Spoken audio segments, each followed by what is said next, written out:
Ça fait environ 30 ans que je vis dans le 8e arrondissement. J'ai grandi et presque vieilli dans l'arrondissement qui est le 8e.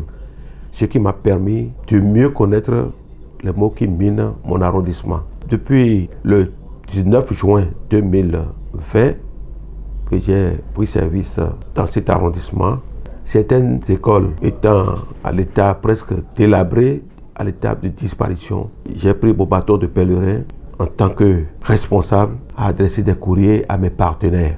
J'avais plein de partenaires sans me rendre compte que demain, je serai politique.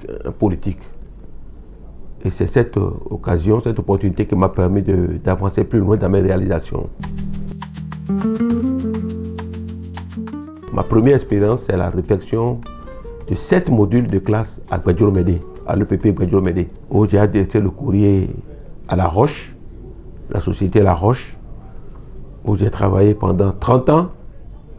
Et ces derniers n'ont pas hésité à répondre à mes besoins et pour la réflexion de cette école. Je suis carrément du domaine des BTP. Je les ai accompagnés aussi techniquement avec l'appui du maire Lucette Odia-Troupeau et son service technique à réfectionner ces modules et construction de certains modules. J'ai eu les félicitations du maire 6 mois après ma prise de service. De 2021 à 2022, j'ai commencé la construction de 5 modules de classe à Guédagba, toujours dans le 8e arrondissement, qui était presque à l'état de disparition totale. Cette fois-ci, c'est avec la société SIAB, qui n'a ménagé aucun effort à me suivre pour venir constater sur les lieux l'état délabré vraiment de ces modules. Donc nous avons commencé doucement, de jour comme de nuit, on a foncé pour pouvoir reconstruire ces écoles dans le temps pour que les enfants puissent commencer la rentrée dans de très bonnes conditions. Nous avons fait aussi la construction d'une cantine scolaire et nous avons fait aussi la construction d'un module à 6 compartiments de toilettes.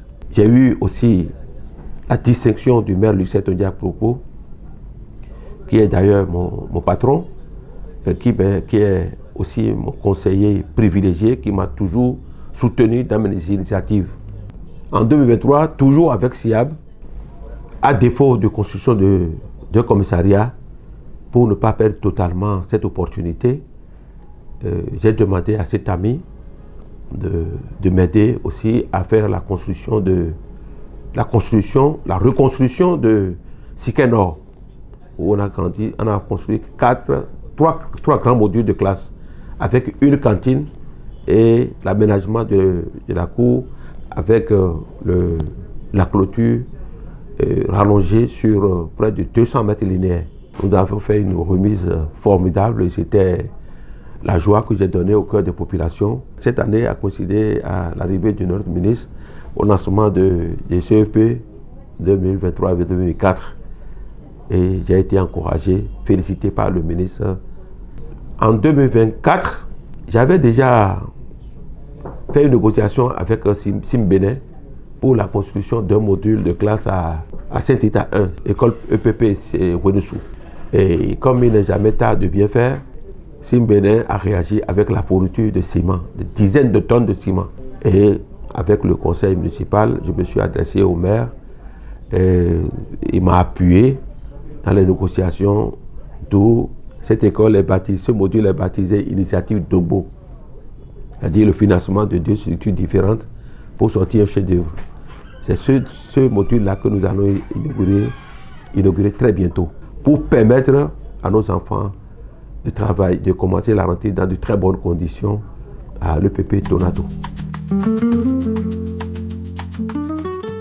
Parlant de l'électrification, j'ai fait la réhabilitation de plusieurs lampadaires dans les 8 quartiers de mon arrondissement. J'ai commencé petitement Et ça a évolué doucement. Pas plus tard que la semaine passée à Ouéroum, j'ai réflexionné, réhabilité 4 lampadaires. À Gbenagba, je suis allé à 8 ou 10 lampadaires. Donc, de temps en temps, je sillonne. Quand je remarque qu'il y a obscurité dans une zone, je fais tout pour éclairer. Nous allons aborder, après l'éclairage public, le ruchement de certaines rues vraiment dégradées, parce que nous sommes en saison pluvieuse. L'érosion fait que l'érosion des sols fait que les rues sont dégradées et ça rend difficile le passage des riverains. Donc avec l'entreprise Offmas, il ne cesse jamais de nous aider avec les apports de sable de décaissement et les tout venants. Donc après le rechargement des rues, nous faisons le compactage et le reprofilage pour l'écoulement facile des eaux pluviales.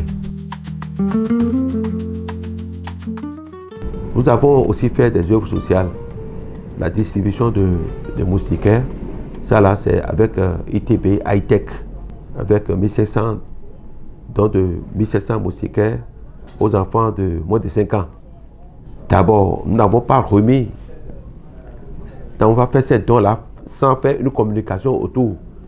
Communication dans ce sens où les médecins ont fait des communications sur le paludisme et les maladies virales. Avec la jeunesse du 8e arrondissement, je peux dire que c'est une jeunesse exemplaire. Exemplaire parce que j'ai constaté qu'il y a moins de criminalité. Bien avant d'être chef d'arrondissement à la tête du 8e, j'ai toujours initié des tournois interquartiers. J'achète des maillots, des ballons de ma poche. Depuis toujours, je le faisais avant et jusqu'à présent, il y a des compétitions que nous organisons. J'ai aussi fait la fabrication de mobilier, les tables, bancs, pour organiser par quartier. Jeux de belote, jeux de pique, jeux de domino. Donc c'est un don que j'ai fait pour permettre aux sages, à la jeunesse et tout le monde d'aller se distraire, surtout les week-ends où on n'a rien à faire à la maison. Nous avons une aire de jeu à Médédro qui fait au moins 2 hectares, mais c'est une terre marécageuse que j'ai commencé à traiter depuis 2022. Aujourd'hui, c'est devenu chose réelle où certains jeunes sont en train d'exploiter déjà pour leurs activités sportives. Nous avons dans chaque arrondissement, il y a le service administratif qui est à côté. Donc il y a de ces cas urgents où les parents n'ont pas les moyens financiers pour pouvoir faire de l'acte de naissance de leurs enfants. Surtout en période d'examen. Je n'hésite pas à leur porter coup de main. Lors de la rentrée scolaire aussi, à défaut d'acte de naissance sécurisé, les enseignants n'aiment pas souvent tolérer ça. Et j'ai mon service de renseignement qui passe un peu partout pour recueillir ces différents cas où on essaie de faire ce qu'on peut pour les accompagner dans leurs soucis. Nos actes donneront raison à tous ceux qui restent comme projet parce que nous avons encore plein de projets sous la main, sous les bras et que nous suivons minutieusement comme du lait sur le feu. Désormais, nous les élus, nous nous concentrons sur notre fonction politique et les autres cadres techniques mettent tout en œuvre pour suivre les orientations stratégiques du conseil municipal. Alors, cela nous dédouane, nous débarrasse de tout risque de vol, de détournement que subissaient autrefois les anciens élus communaux du territoire médinois. Ce qui est heureux, La supervision de tout le processus des marchés et projets dans nos communes est assurée par une cellule logée au palais, c'est-à-dire à la présidence de la République. Le chef de l'État aussi est très regardant, même récemment.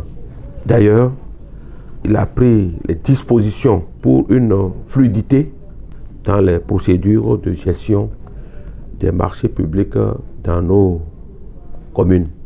Tout n'est pas encore rose, mais tant qu'il reste à faire, rien n'est fait. Mais nous sommes sur une bonne ligne de perfectionnement de notre décentralisation. L'initiative est vraiment à saluer.